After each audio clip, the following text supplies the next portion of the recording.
Hello, and welcome back to our guide on traveling safely and efficiently. Many of us have jobs that require travel, whether it's for business meetings, conferences, or other professional commitments. And sometimes we face personal challenges that we may not want to share with our employers or colleagues. So when those challenges are medical, it's crucial to have a plan to stay safe, especially when you are required to travel alone. This includes knowing your medical needs and having the right supplies. Let's dive into some essential tips and strategies to ensure your travels are smooth and worry-free. During my cancer treatments, my company was going through a merger. It was a stressful time, not just because of my health, but also because of the uncertainty at work.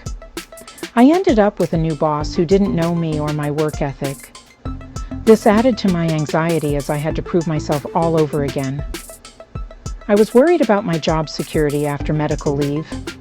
The fear of losing my job was constantly on my mind. My job required travel, adding another layer of concern. Traveling while managing a serious health condition is no small feat. I experienced fainting spells, dizziness, and vertigo. These symptoms made the idea of traveling even more daunting. I thought, how am I going to manage this in another state or country alone?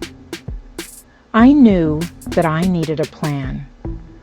The thought of being far from home and away from my medical support was terrifying. Here are the steps I took before and during my travels that made a world of difference. From packing the right medical supplies to planning my itinerary carefully, every detail mattered. This first tip is crucial if you're traveling internationally. Notify your country's embassy in the country you're visiting. It's a simple online form that takes about 10 minutes. Think of it as an extra layer of security, just in case something happens. This next tip is about working smarter, not harder. Schedule your departure for the afternoon to arrive at your hotel after check-in time. For your return flight, aim for the earliest one to avoid crowds and stress. Those early flights usually mean fewer crowds and less stress. This next step is important for those traveling with medical conditions, and that's sharing your complete travel itinerary with someone you trust. Include your flight information, hotel details, and any planned excursions. If traveling internationally, make sure they have your embassy's information too. It's a no-brainer, but so important.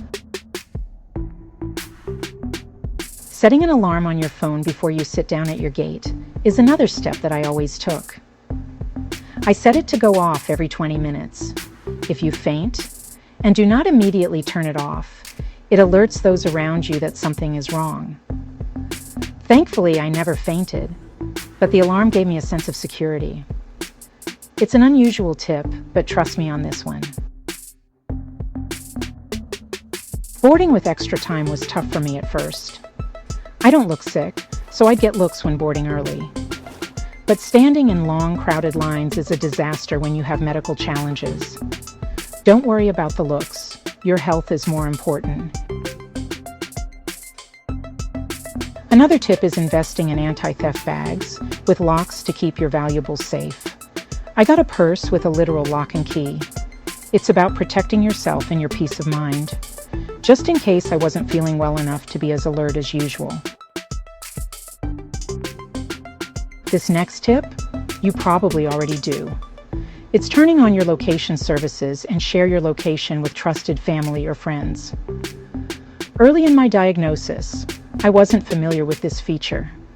I didn't know it existed. Now I make sure it's on and shared with people who know how to use it. Be sure to choose wisely, because not everyone understands how to track locations. Luggage tag trackers are worth considering if within your budget. These devices can be stored within your luggage, and you can track their location using an app. It's an extra layer of security if you're worried about your bags getting lost or delayed. It's a small investment for peace of mind. So there you have it, my essential tips for traveling solo with medical challenges. I know traveling alone can be daunting, especially when you have health concerns. But with the right preparation, it can be a rewarding experience. Never forget that your safety and well-being are paramount. Always plan ahead and make sure you have all necessary medical supplies and information readily available. These tips, from notifying your embassy to sharing your location, are about giving you peace of mind. It's crucial to stay connected and let someone know your whereabouts at all times. Upon arrival, I always text my hotel room number to my emergency contacts. This simple step ensures that someone knows where I'm staying. I also use door alarms when I travel alone. These small devices can provide an extra layer of security and help you sleep better at night. Doorbell camera companies also sell cameras for indoors. You can sit it in your hotel room and aim at the door. If your family hasn't heard from you, they are able to monitor you this way. I wasn't officially diagnosed with POTS syndrome until years after my symptoms started. So if you are experiencing health issues, immediately inform your providers.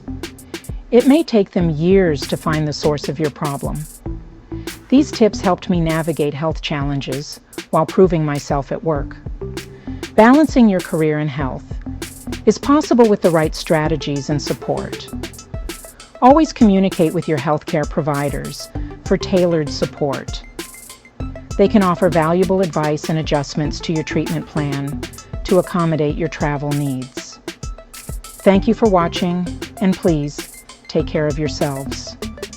Remember, with the right preparation and mindset, you can enjoy your travels and stay healthy. Please subscribe, like, and hit the notification bell for more updates.